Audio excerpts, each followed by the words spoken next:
Hello, everyone, and welcome to the Junk Baller Podcast. My name is Michael Greenwood, and I'm here with my good friend, as always, Kevin Otterbein. Kevin, how are you doing?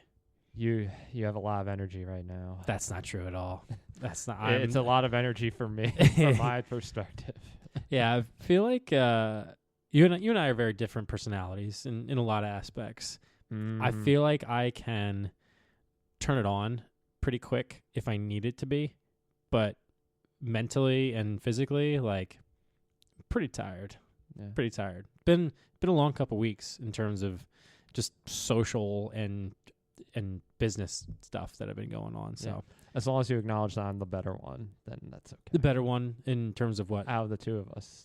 Just overall. Yeah. You know, like a 90. You have like a 95 overall with it. You know, I'm just a 89. You know, I don't even reach 90. 88. 88. 88. All right, I'm B plus.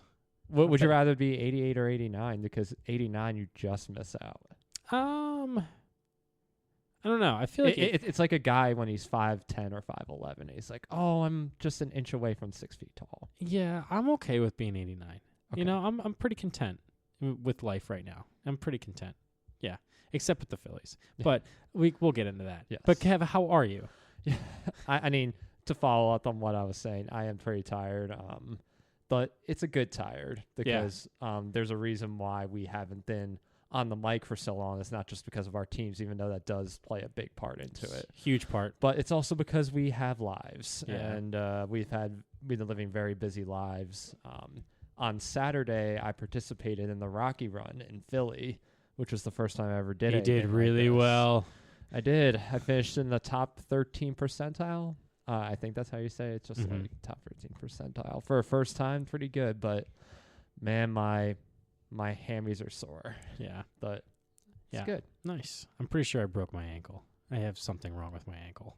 Yeah. Like, it's great. Just every time I like hit the bone, it just feels like it's a excruciating pain because I'm like, that's not a sprain. It doesn't feel like a sprain. You don't hit the bone and it just is excruciating with it. So I'm pretty sure I broke my ankle at some point here. But yeah, we have been pretty busy. I've been taking over my dad's business, and just that's taking up a lot of time and longer days. Just really busy with stuff with church. So we have not had, I don't know, a time to just sit down for an hour and just talk baseball for pretty much the entire month. No. Pretty much. Like, we've had some free time at the same time, but like to actually sit down and talk about what has happened over the last month since we've last done a podcast, we really haven't had the motivation to do that.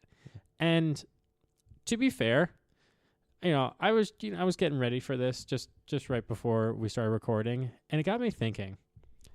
This season was really a loss. Like, you know how some seasons are like, oh, that was a pretty good season for like, a mediocre team. They had a good season to like taking a step forward. Like the Reds, they had a good season. They made the playoffs. They took a step forward.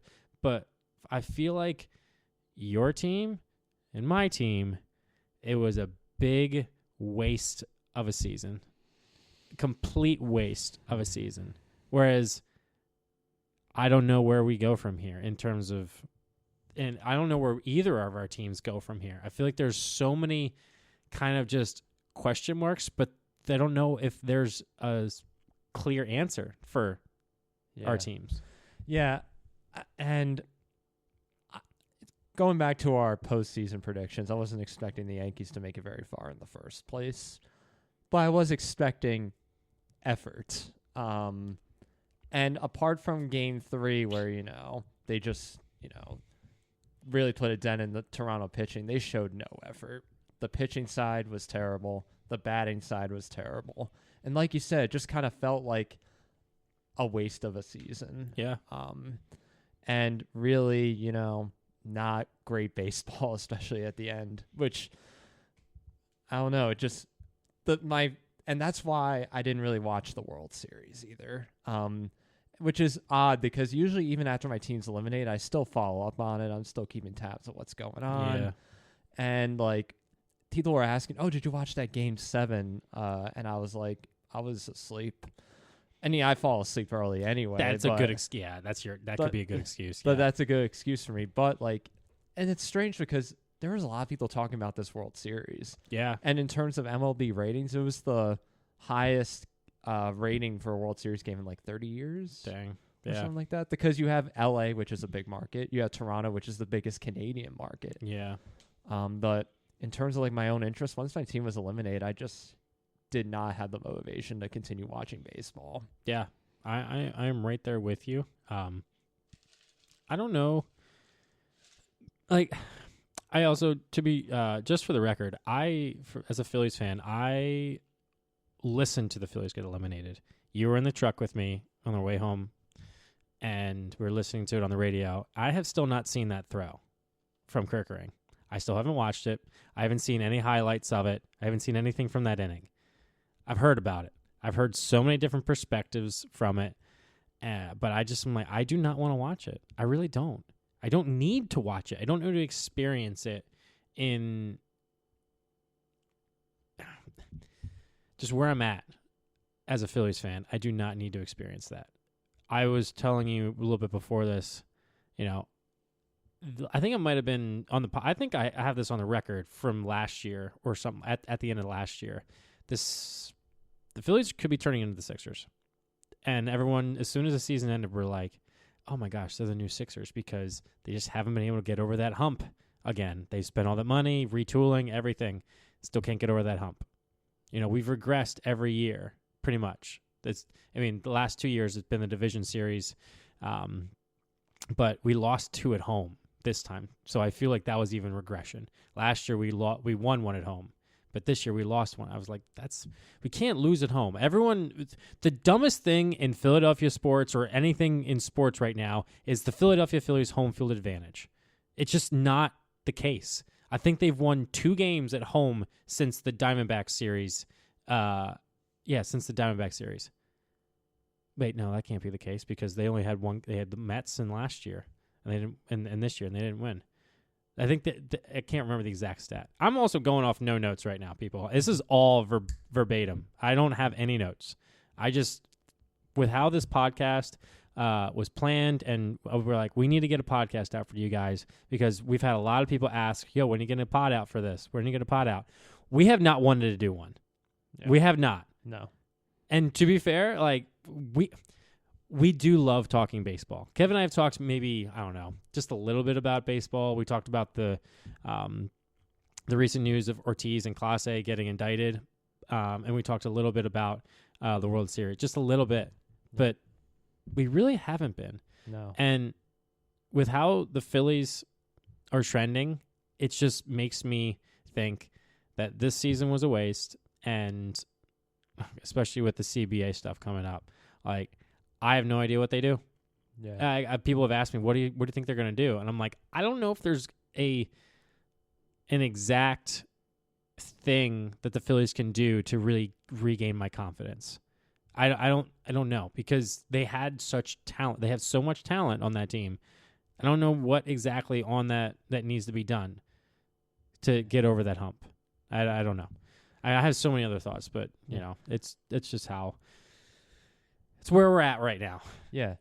And it's an interesting comparison with the Sixers because with the Sixers, like, they built that baseline to think they had enough talent, but they didn't really do much other than that. Yeah. To make themselves better. And now, where are the Sixers now? Yeah. And the Phillies were the favorite to win the World Series at the beginning of the playoffs. When the Dodgers beat the Reds, then the Dodgers became the favorites. The Phillies were number 2. To be fair, I will say that the Phillies-Dodgers series, while the Dodgers won 3-1, it was like it could have gone either way in almost every game, pretty much. Like the game 1, Strom gave up that 3-run homer to Teoscar. Like, he had him 2 strikes. He has a different pitch, and Duran comes in next inning possibly for was that the 7th? That was the 7th. Duran comes in a little bit later, but we had a 3-2 lead. And then the game 2, gosh, why can't I not remember game 2? I blocked it out. Oh, it was Luzardo pitched a freaking gem, but freaking Yamamoto. It wasn't Yamamoto. It was Blake Snell, right? Yeah. I don't Gosh, remember. man. Yeah. This is Yeah. I've been so out of it with the Phillies that it's having a hard time remembering all the games because I've blocked it out. Yeah. I really don't want to think about I get it. I understand. I mean, at least your games were playable. The Yankees Blue Jays ones, it was clearly Toronto's series. They put up double digits in the first 2 games against the Yankees. Like Fried had nothing in game 2. It was astounding to watch them just clobber Fried, who I don't think he's had great success in the postseason, really, has he? At least with Atlanta, but I know last year he didn't because he pitched in San Diego and San Diego roughed him up a little bit. But then why do I remember that? Why do I remember the fact that Max Fried, and not even a Philly, got roughed up by San Diego in the first or second inning last year in the playoffs? Yeah. And I guess my other thing for the lack of motivation is just I don't have any expectations for my team to do much. I think they're not going to change anything. They're going to keep doing the same things over again with the same results. They're not going to fire Boone. No. Cashman's not going to get fired. They're not going to fire themselves. And as long as the Yankees keep making money, which they're always going to do, and people are going to always show up to games, why would they change that? Yeah. I mean, that's the culture change with Steinbrenner. I mean, Steinbrenner made money, of course, George, but he cared about winning. That was the priority for him. Hal just wants to make money. Yeah. And it shows with the product on the field. And that's what really frustrates me. And that gives me even less motivation. It's like, well, why am I going to watch this team if they're going to do the same things over and over again? Yeah. Even next year, I mean, we'll get to next year when we get to it, but I think it's just going to be the same result unless something drastic changes, but I don't anticipate it. Yeah. I feel like your team and my team are teams that they're good teams to two very good teams. Wow, I'm arranged. We're good to very good. We have enough talent. We have enough on the payroll that if we play at our potential, we're World Series caliber teams. Yeah. But we just seem like we can't get there or just accomplish it. Yeah. And so I guess my question to you is, what do you think before we get into specifics about your and my team, let's kind of talk about baseball in general, about the playoffs. Yeah. Because the playoffs, like you said, the ratings for this year were best in 30 years. I think for Game 7, there was over 20, 30 million people watching the games, while World Series ratings in the recent past have barely cracked 10 or 15 million. Yeah. No, so it was a well-watched World Series. I had general fans that were watching it. Yeah. And I heard people yo, I watched the World Series. I was like, you don't even watch baseball. So obviously baseball had a good showing. They had people talking about it, which is a shame because after next year, they're going to ruin it with the CBA and the lockout. So the thing is, they're gaining all this momentum.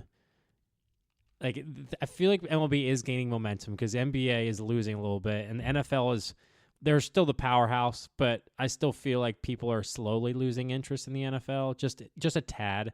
They're kind of getting the product isn't as quality. Well, I would counter to that is that the first 7 or 8 weeks of the NFL have not had good matchups. Yeah. In terms of the schedule, you just have a bunch of bad teams playing each other, or really good teams playing mediocre teams. Yeah. But I think now that we're getting into the second half of the season, and now that baseball's out of the way, you're gonna see NFL come back. I think. Yeah. Do you think that? I think that I just feel there's more, and this is all just feel. This isn't necessarily based off of any statistics or anything. The general consensus of people I talk to doesn't seem to be as the intensity is there. Just more whatever. I'll just watch. There's not as much passion behind football. Obviously, the online stuff is just terrible. With people with online gambling, just gambling in general, and all the Twitter and comments and everything. Like, yeah, you would say that, NFL is doing great, but just I feel that I feel like they're going to be they're losing people just because the product isn't as good overall. Like, just over the last couple of years, it doesn't feel like there's an offensive, like, the defenses have gotten better, and it's just sloppier play. But anyway, that's football. Yeah. We were just talking about how we control what we talk about on the podcast. And I was like, no. I mean, ironically, like, we've been talking more football, like, amongst ourselves than baseball. Yeah, because look, both our teams are good. I know the Packers have been really hit or miss, but the Packers are a good team, and they play. We're recording this on Monday night. They're going to be playing in 2 hours. I will be watching.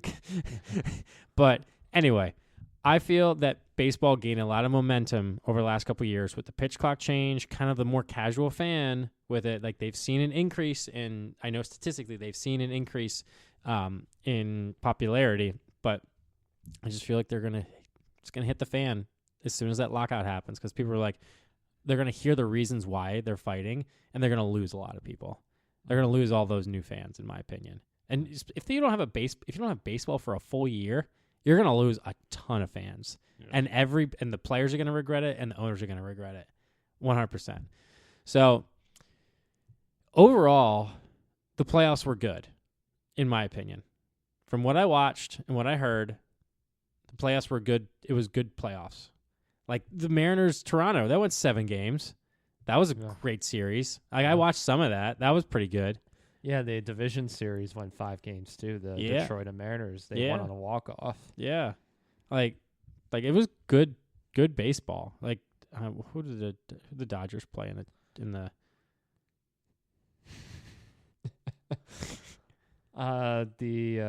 Wow. The Brewers. Oh yeah, the Brewers. Well, that wasn't a series. That was not a series. Yeah, the that's Brewers. why we don't the Brewers are a remember. joke. Yeah. Like, every single year, the Brewers just absolutely blow it. They suck. Grand total of 4 runs in the 4 games. Yeah,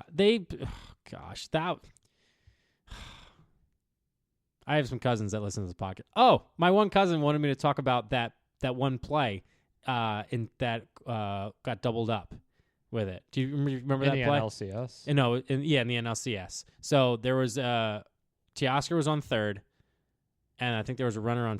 I'm not sure if I think the bases were loaded. I'm trying to remember this. This is, again, no notes, people. There was a fly ball to center field. Center fielder like caught it and hit it up, then like bobbled it and hit off the wall, or it hit off the wall and then he caught it. So like it was ground ruled. It technically in play. Like, it's not a catch. Teoscar, for some reason, just got caught and was like, "Oh, I don't know what to do," and then was coming home and got tagged out. And my cousin, it was a little weird because I think they got a double play on it somewhere. Again, no notes, but my cousin asked me to say he was confused as why that happened.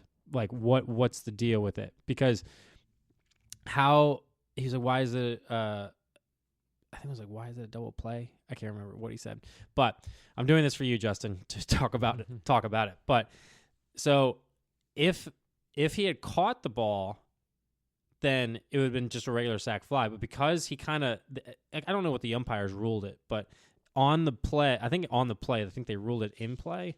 And so that's why they called that it got upheld. But if he bounces off the wall and hits his glove, it's still in play. It's not a catch. It's same thing if like it bounces on the ground or anything. It's basically it's in play. It's not a forced out anymore. So Teoscar should have just tug up anyway and just gone home. He shouldn't have just been like, oh, what happened? He should have tagged home and just waited for him to like throw the ball in and then go home. But he got caught and it didn't know what to do. Obviously, that's harder to know what to do, but basically, as soon as it bounces off the wall, if it is no longer a forced play, it is a tag play at home plate. Well, yeah, no, that's not true at all because it's still a tag play on a sac fly anyway at home. Yeah. Well, no, bases were loaded, so it wouldn't have to be a tag play; it'd just be a force out, wouldn't it? No, because that's the first out. It has to be a tag. Yeah. If it was a pop. How does that work? Okay, this might be a rule thing that I actually might need to look into. So, say if it it's because it might have been a force out.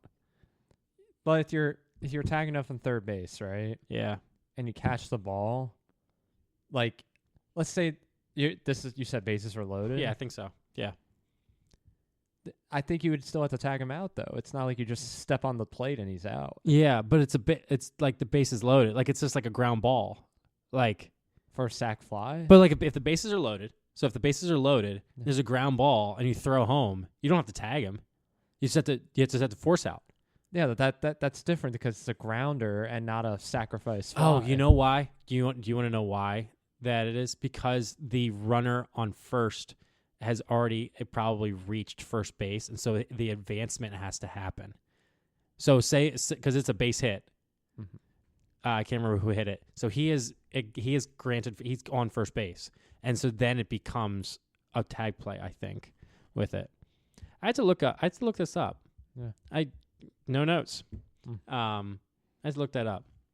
Normally I'm pretty good at this, but now that I don't know, yeah, I had to look that up a little bit. But I just know that what MLB it was really confusing to look at, but once it happened, you know what? I'm gonna look at my text with Justin. You go ahead for a second. Yeah. Well, I could catch you up on some of the headlines going on in baseball. So today, Kyle Hendricks retired after 12 seasons. Hall of Very Good. Yes. Shout out to Hall of Very Good. Yeah. He won the ERA title and a World Series championship during his 12-year career in the big leagues. He was drafted by the Rangers in 2011 before being acquired by the Cubs the following year, making his MLB debut in 2014. Dang. He compiled a 2.46 ERA in 13 starts that season while becoming a regular starter in Chicago's rotation.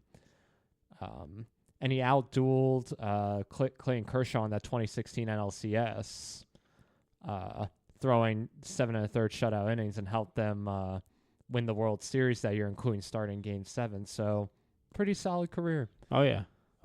Hall of Very Good eligible. We'll have to keep an eye on that and see how the how the voters turn out for it. Have we acknowledged the Hall of Very Good on this podcast? We have. Okay, we have. We have, yeah. Yeah. I just want to make sure everyone knows you should go check that guy out. Yes. Free publicity to this guy. I can't remember his name, but he has put together some really cool stuff with the Hall of Very Good. Some of it's a little overblown, I'll say, but I think he's pretty funny, and I think he does a pretty good job with it. But yeah, shout out to that. Yes. All right, shout out to Kyle Hendricks. Cubs legend. It's a shame he had to go to the Angels to finish out his career, but it's just how it is. It happens. It happens. Bruce Bochy returned to the Giants in a special advisor role. Yep. Which is, I feel like that's usually what happens when you're kind of just don't want to manage or play baseball anymore. They name you as an advisor in an organization. So yeah, you get paid to show up and tell people how to do things. Exactly. And that's really it. Yeah, seriously. Like, okay, all right. I am going to look up this real quick and see what it is. All right, Max Muncy hits a fly ball to center field. Bounces off the wall, off his glove, off the wall. He throws it in. He throws it home, and it's a force play. Yeah, so Teoscar's out, and then William Contreras goes and tags third because the other guy didn't advance because he probably had thought it was just okay. Was that Frelick? Is that Cal Frelick? Yeah, Cal Frelick, or I can't remember his first name. Sal. I think it's Sal. But it hits off his glove onto the wall, so everyone probably thinks it's a catch. But then it's a force out. I was right. Yeah, so I think because so there's bases loaded. Teoscar doesn't know what to do. Then he realizes that he's got to go home. It's a force out. The other players didn't advance, but because they didn't advance, it's still a force out because the bat Max Muncy was awarded first base because it was a base hit. Does that make sense? Okay. Yeah. So it's a force outside Well, I of wasn't a tag. too familiar with the play, so Yeah. it wasn't a sack fly because it bounced off the wall. Like, it bounced Yeah. off, it's going off the wall. Yeah. Okay, then that makes sense. Yeah. Because yeah. I was going off the impression that was a sack fly. I'm like, wait, Yeah. that's not a force out. Yeah, no, It's you advance. Yeah. So it's a force out, Justin. Yeah. So basically, because it went off his glove, off the wall. If it went off his glove, didn't touch the wall, and he caught it, then it's a sack. Then it's like it's a caught ball, and Max Muncy's out, and it's a tag play for everyone. But because it's in play and not out, it's just a force out. Then they have to advance. Yeah, and so they have to advance. Got it. Yeah. Yeah. See, All right. look at that. Maybe I should have brought notes, but I did. I totally forgot about it. So I thank you, Justin, for being a listener. Even though he is a Brewers fan, he is a Brewers fan. Yeah. That series sucked. I watched a little bit of that. The Dodgers and I watched a little bit of it. I mean, I'm just looking at these scores like 2-1, 5-1, 3-1, 5-1. Just talk about no offense in this series. Yeah. And I guess I gotta give credit where credit is due because we thought LA wasn't as strong coming in. And maybe they didn't have like the fire or the excitement, but they still got the job done at the end of the day. Yeah, they were. I think Kike said they're clicking at the right time with it. Like they struggled off and on all season. Like they were not consistently on offense. Like Mookie got hot at the right time. Freddie was a little inconsistent. Will Smith got hurt a little bit. Their pitching staff. Ohtani just started pitching full time, like back into the rotation towards the end of the year. Glasnow was hurt. Snell was kind of hit and miss and hurt. I think he was hurt too. So and then Sasaki, he was out and he was back in the minors pitching, trying to figure that out. And look at that. Who was their two top guys in the bullpen that they used? It was Sasaki and then Glasnow when they needed Glasnow. Yeah. Glasnow got saved. No, duh. Sasaki and Glasnow have 100-mile-an-hour stuff and slider and sweeper and splitter that drops out of the zone like nothing ever does ever. And Yamamoto pulling off a oh man, I can't think of the name right now. I'm so tired. Shutout. Bumgarner performance. Oh yeah, in Game 7. Yeah, that I do know. Yeah. I know he did that. Yeah, that was really impressive. Like no days rest. Yeah. Didn't even have an option to have a day's rest. Just I came in. I mean, I think he was going to be coming out shortly after if he didn't get out of that inning in the 10th. But yeah, because I think they were telling me like he was going to be pretty much pulled right after, but they got out of it and they won. It was a little bit bummed because I had left I was watching the game. I was watching the game at a Halloween party, and we left. I came home, I put it on the TV, and the Dodgers were champions. And I was like, yeah. All right. So I want to guess your opinion. Like, would you have rather had the Blue Jays win or the Dodgers win? I mean, I gotta say the Dodgers. Yeah. I mean, just because they're division rivals for one. They beat the Yankees and they beat them hard, and they showed the Yankees to be the frauds that they are. I mean, Buck Martinez started that mini controversy about how he said the Yankees weren't a good team. That should have been the impetus for them to be like, we're going to kick the Blue Jays' butt. But no, they proved Buck Martinez right. They weren't a good team. Yeah. And also, they have George Springer, which, not my favorite baseball player ever. Maybe he's a decent person outside of baseball, but like in terms of a baseball player, not a fan. Yeah. I respect the Blue Jays. Yeah. Because I think I've mentioned this in other podcasts. They have a lot of fight. You watch their at bats; they're going like 8, 9, 10 pitch at bats, and they usually win those out. And when you win those at bats out, you're very hard beat. And they took the Dodgers to 7 games. They were only a couple inches away from winning the World Series. 2 outs away. Yeah, and then Hoffman he had no location over his slider in that game. Yeah. He couldn't locate it, and then he hung one right down the middle. Like who was it? Rojas. He was definitely not looking fastball. He was only looking or I would say he probably was looking fastball, but then he saw that it was a hanger. Yeah. So it's easy. He's probably looking anything away and low. Like I'm not swinging. But hanger, easy. It was right there. Right there. Ugh. I kind of feel bad for Jeff just because he's a former Philly. But as soon as as soon as I saw him missing location, I was like, yeah, he's gonna hang one because he's not. I think it's a slider. They also have Phillies legend Sir Anthony on the team. Yeah, he pitched too. Yeah, Yeah. I was that's kind of why I was rooting. I didn't care if the Dodgers had won, really. Like, I was probably rooting for the Blue Jays to win. But, it also is like, as the Phillies lost to the Dodgers, I'm like, all right, Phillies lost to the team that won it all. And the Phillies they should have won that series. They should have. Like, even the Dodgers were like, I couldn't believe we took 2 in Philadelphia. Like, yeah, they didn't expect to win 2 games in Philadelphia. They were literally going in expecting to lose 1. How can you do that? Sorry, this is why I didn't want to do a podcast about it, because I'm just so worked up about the Phillies. No, I shouldn't say I didn't want to do a podcast. I'm okay doing a podcast and want to get our thoughts out, but having to rehash what happened, I don't want to relive that. Yeah. So before we get into what you and I think our teams need to do to change our minds, or even if they can, or even if you just no, they can't change my mind, let's talk about what just happened this past week, actually the past couple of days. Luis Ortiz and Manuel Clase, they have both been indicted by the was it federal government? Is that what it's called? Or what? FBI, whatever it is. Yeah. Law. They've been federally indicted on involving in sports gambling, dating back to 2023. Yeah. So this is not like this happened this year and they got caught. This has been happening for 2 years. Mm-hmm. Almost actually I think it was May or June of 2023. So 2.5 seasons of them blowing pitches. I think it was $450,000.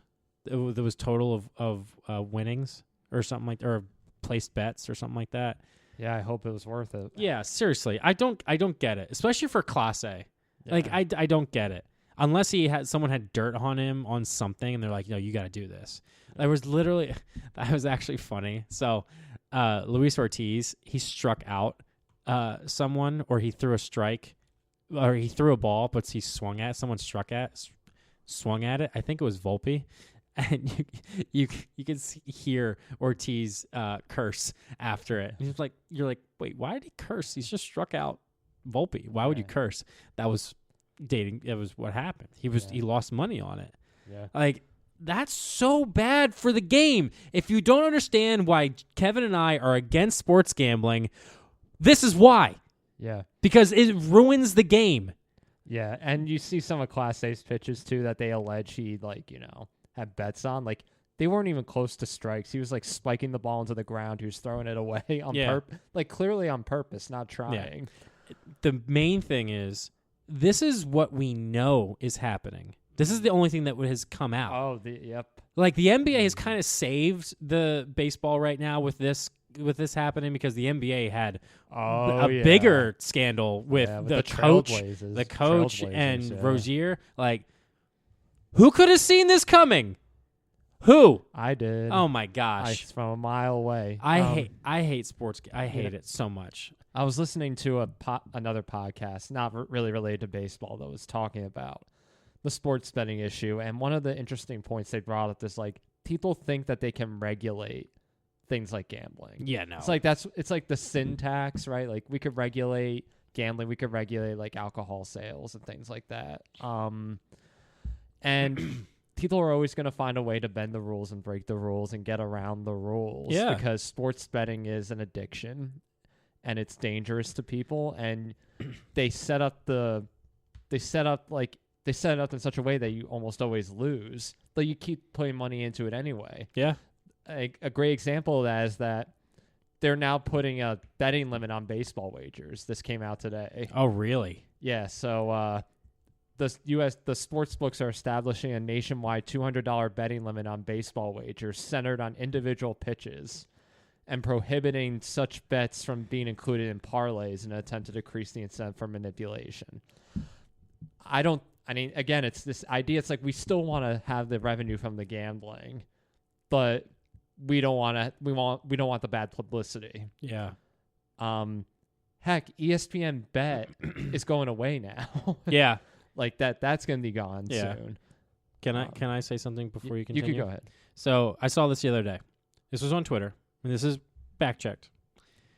The total amount of wagered money on sports in the U.S., not just baseball, this is sports in the U.S., in 2024, $148.7 billion. Mm-hmm. If you don't think this is a problem, yeah, I'm sorry. Come talk to me. This is a big problem because how much of that is guys in the NBA or guys in Major League Baseball or guys in the NFL who are tipping pitches or missing shots or fumbling footballs? We just don't know who is doing it, but 100% it is happening more than we think. Yeah. It has to be. And it is affecting the game that we play and the sport that we watch for fun. But we, as the stupid people that we are, we decide, you know what, I'm going to bet like $20 on this game that I have no interest in, but I want to see this guy get a touchdown. And if he doesn't get a touchdown, I'm going to be so angry and so mad and write to him on Twitter or Instagram and tell him that his family needs to die. It has happened. The Giants kicker literally was like, yeah, ever since sports betting has happened, I've gotten so many more death threats. Yeah. That's unhealthy. Yeah. It is pathetic. Yeah, that's the bigger consequence. I mean, there's a big consequence to fixing games and the athletes that are participating in it, but it has much more negative effects on the common fan. Yeah. On the money that they're losing, how it's affecting their family and their friends and their just their well-being. Yeah. Once they allowed it in 2018, it was like the court case where they kind of just allowed it outside of the normal Nevada, New Jersey kind of sports betting. It opened up Pandora's box. There is such a thing as a slippery slope. I know it's a baseball podcast. I won't get too much into it, but it's true though. It's like once they open that up, the consequences are now going to start pouring in. Yep. I think this is just the beginning. Oh, 100%. We could talk about it for hours because I've heard so many people's different takes on it, but I just cannot see this ever being a beneficial thing. I'm not a huge fan of fantasy sports just because I feel like it ruins your interest in the game. Mm-hmm. You're like, oh my God, this guy needs to get points or I'm going to lose or something like that. But there's not really that much at stake. There's a little bit of like a punishment. They have to sit and eat pancakes for 24 hours or something like that. That's fun with it. But this is literally people's lives that are just like, oh my God, I need this parlay to hit. I need this parlay to hit or I'm going to lose my house or something like that. Like that happens. Yeah. It's terrible. It's terrible. All right.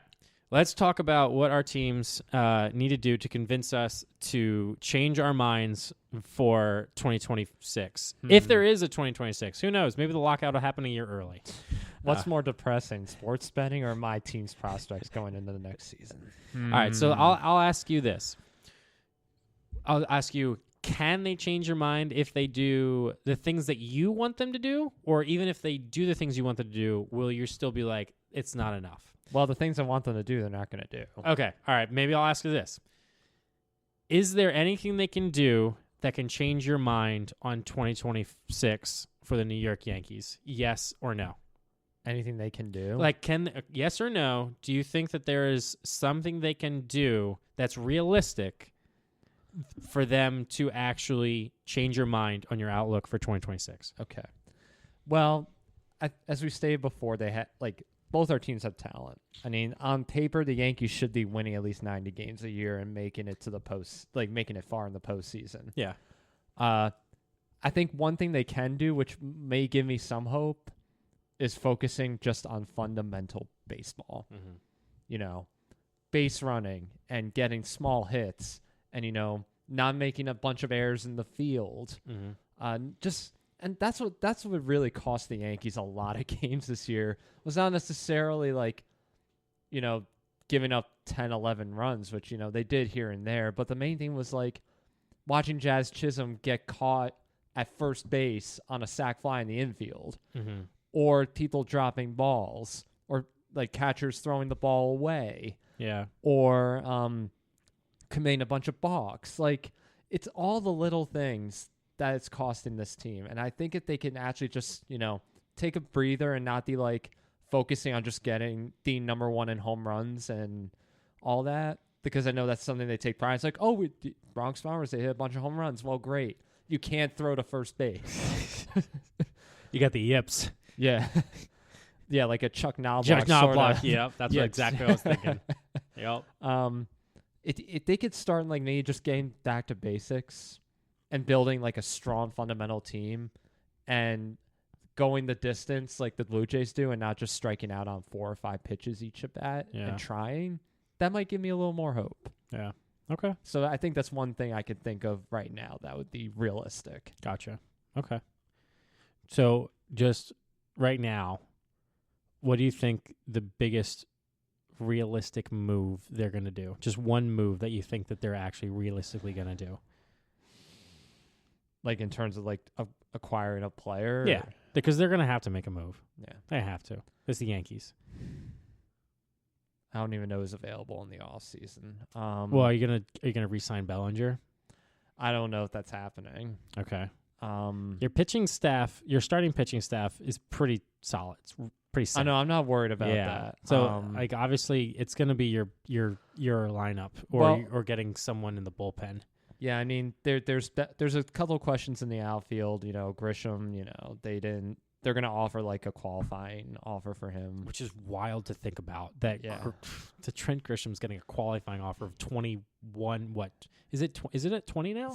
I think it's something high because he hit 30 home runs last year. Gosh. So there's a couple of questions there. I heard there's like that one Japanese player. Oh yeah, he's got like an 0.96 batting average with fastballs above 95. Yeah, or something like that. Well, I think it was a hitter. It was like a hitter who was setting like home run records in Japan. Yeah. No, he's got some pop. Yeah, but he's a terrible defensive. He's basically a DH. Yeah, he would fit right in. Yeah. The Phillies should sign him.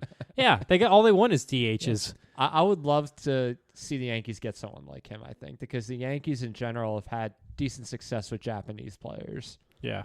Like with Matsui, with Kuroda, with especially Tanaka, like guys like him. I think the Yankees usually do pretty well when they try and get someone from Japan. And Japan's producing a lot of talent. Yeah. All right, so it's Murakami.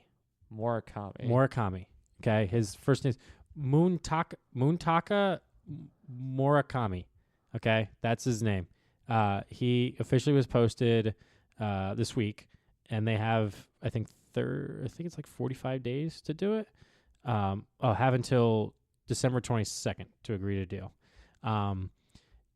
He is 6'2", 213.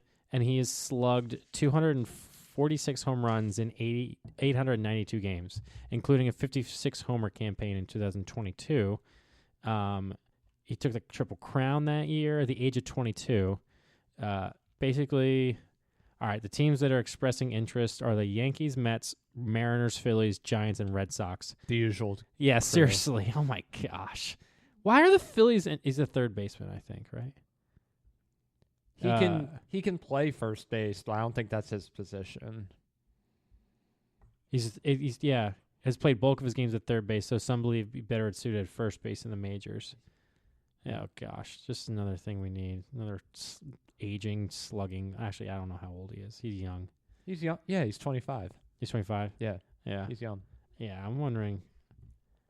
I mean, it'd be real. I feel like if he signed with the Phillies, I feel like that'd be such a Philly thing for like him to get them to get behind. Like we've never been able to get behind like a Japanese like foreign player, really. Yeah. We haven't been. But I feel like Philly would be like that team where like he just becomes a god to Philadelphia fans. Like but also if he does terrible, he just he'd be kicked out. Yeah. He'd be like go home. Yeah. All right. Do you think the Yankees if the Yankees got I think that would definitely add interest. Yeah. And an exciting young player. Yeah. Exciting young player. Maybe it'll add a little bit of energy. Yeah. Some pizzazz. Yeah. I'm wondering what like the projection is for him to sign is. Like what do you think all right. Well, there's an Asian team fee. Yeah. Like I know. But the thing is, only like in terms of like position players, They haven't been getting as much as the pitchers. The pitchers have been getting more. You think he can make 9 figures? Oh yeah, I think it's going to be 9 figures. It's home runs. Yeah. I think he's going to get 9 figures. Do I think it's going to be like 200? It better not. Yeah, That's a lot of money to with it. Because I feel like a pitcher is sometimes has a better chance to break out of it than a hitter does. Like if a hitter has 2 bad seasons, they're pretty much screwed. Pitcher can revamp and reutilize something, but a hitter, I don't know. I probably think like the 150 range, like 100 to 150 in there. I don't know how many years, but probably 7 years, 150. We'll see. But yeah, I guess for me, for the Phillies, given that I just asked about the Yankees, if there's anything to change your mind. For me, I feel like, is there anything the Phillies can do that can really get me to change my perspective on 2026? Not really a ton. I don't know. Well, even if they did everything that I think that I want them to do, I want them to they were going to get rid of Taijuan Walker and Castellanos. They're both gone. I know they're going to try to trade them or DFA them. It's just or release them. That's just what's going to happen. Even if getting rid of them, you still have to fill those spots. I know Castellanos was a negative WAR this year, and he basically was almost not a cancer, but like a distraction in that. Also, we got to talk about the commissioner basically threatening Harper too. All right, so they get rid of Castellanos and Walker. Kyle Schwarber is going to get a lot of money. And all of a sudden, we went from sign him a blank check to half the people don't want him anymore. Mostly because he didn't do great in the postseason other than that 1 home run. But I think the Phillies are going to get Schwarber and JT back, and they're going to let Ranger walk. But I just don't see this team really they need Alec Boehm to do something crazy. They need him to get better. Otherwise, they're going to have to trade him and sign someone. They need a jolt of something. Harrison Bader was a kind of a jolt that helped them a lot. It felt like it. I think that if he plays that series with the Dodgers, I think it's a different series. I know it's weird to say that Harrison Bader would change the outcome of the series in the playoffs, but I really think that his energy and his defensive ability was just what the Phillies needed, and they didn't get it. Hopefully they re-sign him, but we have a couple prospects. I don't know if there's even anything. Even if we went and got, because Zach Wheeler's not going to be the same pitcher. He's not. I hate hearing people talk about, well, Zach will be back next year. That surgery that he has, it is not a good surgery, people. The thoracic outlet syndrome, Matt Harvey had that surgery, and Matt Harvey turned into crap. I think there's only been one pitcher that's been successful after they've gotten it. I think it's 1 out of 7. I don't expect Zach Wheeler to be the Zach Wheeler of old for the Phillies. I don't expect it. It can't. Nola's really hit or miss. I don't trust him anymore. I have been a Nola supporter for a long time, but I don't trust him. You got Luzardo, who's really good. He's got a contract year, even though the lockout's looming. I expect Luzardo to do well. Christopher Sanchez is going to finish second in Cy Young to, Pirates pitcher. Paul Skeens, which he deserves it. He's fantastic. Yeah. The rotation's going to be okay. It's going to be fine, even if we lose Ranger, because we have guys. We have Painter coming up, and we'll be okay.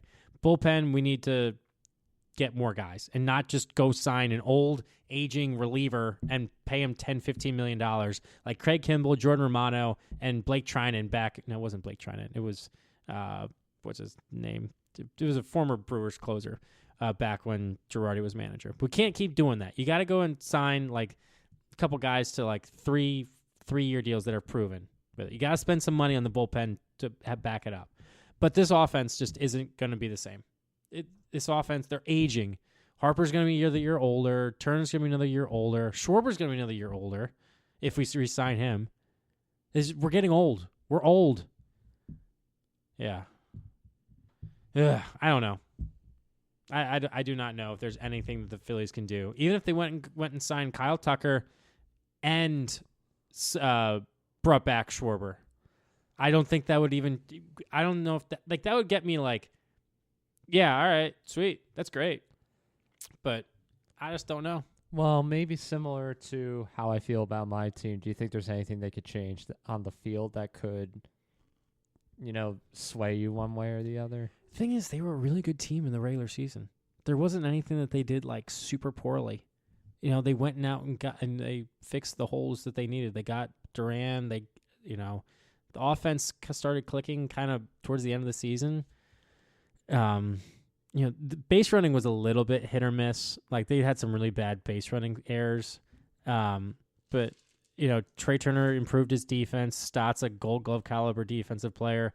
Harper's a Gold Glove finalist. That's a joke. I know people think that Harper's a fantastic fielder, but I'm sorry. I'm taking it 5 first basemen ahead of him for sure. In Major League Baseball as better fielders than him. 6, because that's the 6th finalist for Gold Glove. But he's done great. He's done great, but he is not a Gold Glove caliber first baseman. And I'm a big Bryce Harper fan. I love the guy, but he is not a Gold Glove caliber first baseman. It's our defense is fine.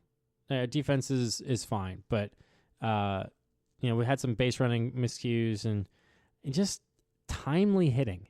We struck out with the base. I don't know if we had a grand slam this year. I can't remember, but we did not do well. Oh, Castellanos had a grand slam. I remember that early in the season, but we just did not do well in timely hitting. I think we scored a lot of runs. I think we had like a good average with runners in scoring position, but it would be singles and they wouldn't score. So we just were not timely enough for it. Got it. I got to look up that stat, but I'm pretty sure I remember hearing in the middle of the season, like we were good with runners in scoring position, like we had scored runs, but we just weren't getting RBIs when we were hitting with runners in scoring position. And also, if you take out Schwarber, we really don't have a ton of power. Harper's a home run hitter, but he's not a slugger. Like he's only had one or two seasons above 35 home runs, and then the rest have been like high 20s. Like, you got to have someone that's like Schwarber is averaging at least 30, 40. We need another guy like that. So, probably the base running, but even then, we were a good team. We just haven't gotten down the playoffs. Like, we were a good team. Yeah. Like, there was nothing, like, we had all the talent that we needed. Like, maybe the lineup was a little bit thin, but even then. But, yeah, that's my thoughts. All right. I won't get into the Harper getting threatened by the commissioner's lawyer or something like that. We've had enough sass in this podcast. It's been too much. But hopefully you enjoyed our No Notes podcast, even though we did bring out some notes because we wanted to clear up some things. Yeah. But I hope that you enjoyed the playoffs. Whoever you watch, whatever you watched, whichever team you root for, I hope you enjoyed the playoffs. Yeah. Don't take our bitterness as a barometer of how good the baseball was in the playoffs, because it was really, really good baseball. It was just our teams failed to live up to our expectations. Yeah. I think the teams we've said before, like at the beginning of the podcast, the team's not leading up to expectations and then kind of just life getting in the way. It just has us kind of down on baseball in a little bit, but we still love the sport. Yes. It's still our favorite sport. We will be paying attention to all the things. Like, I've seen and gotten notifications. I just am like, all right, but I still care. Yeah, I still care about, like, I'm also with the CBA looming. Like, I just we'll have to keep an eye on. Yeah, so I hope that you enjoyed the playoffs. I hope that you enjoyed the off season with a lot of moves that are going to happen. Baseball is going to change. We don't know what to expect with the free agency with the lockout looming because players are going to be looking for long-term deals, but teams might be like, you know what? I don't want to pay you a 2-year deal because I'm going to lose out on money with it. So it'll be interesting to see. We'll definitely have some off-season podcasts. I know we have some guests that I want to get on. I will be the blame for that. I have been trying to, I've courted some people to talk to on this podcast. Hopefully some people that have been in the minor leagues and some national teams. So, again, hope you listen. Hope you enjoyed the playoffs and hope you enjoyed listening to us, and we will catch you later. Indeed.